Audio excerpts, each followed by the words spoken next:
കടച്ചക്ക മെഴുക്കുവരട്ടി എങ്ങനെ തയ്യാറാക്കാൻ നോക്കാം. ഞാനിവിടെ 3 സവാള, 5-6 വെളുത്തുള്ളി, 3 പച്ചമുളക് എടുത്തിട്ടുണ്ട്.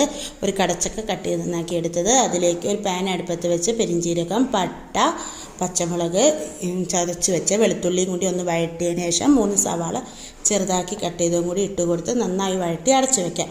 ഉള്ളി വഴണ്ട് വന്നതിന് ശേഷം നമ്മൾ കടച്ചക്ക നീളത്തിൽ കട്ട് ചെയ്തെടുത്ത് അതൊന്നും കൂടി ഉള്ളിയുമായി മിക്സ് ചെയ്തതിന് ശേഷം ഒന്ന് അടച്ച് വേവിക്കുക. ഒന്ന് വെന്ത് വന്നതിന് ശേഷം മഞ്ഞൾപ്പൊടി, ഗരം മസാല, മല്ലിപ്പൊടി, മുളക് പൊടി, ഉപ്പ് എന്നിവ പാകത്തിന് ചേർത്ത് ഒരു 2 ടീസ്പൂൺ വെള്ളം കൂടി ഒഴിച്ച് നന്നായി ഒന്ന് മിക്സ് ചെയ്ത് അടച്ച് വേവിക്കാം. കടച്ചക്ക വെള്ളം ആയതുകൊണ്ടാണ് കുറച്ച് വെള്ളം ഒഴിക്കുന്നത്.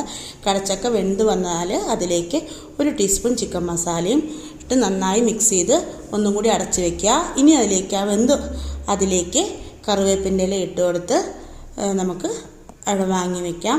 പെട്ടെന്ന് തയ്യാറാക്കാവുന്നതാണ്. നല്ല സ്വാദാണ്. തീർച്ചയായും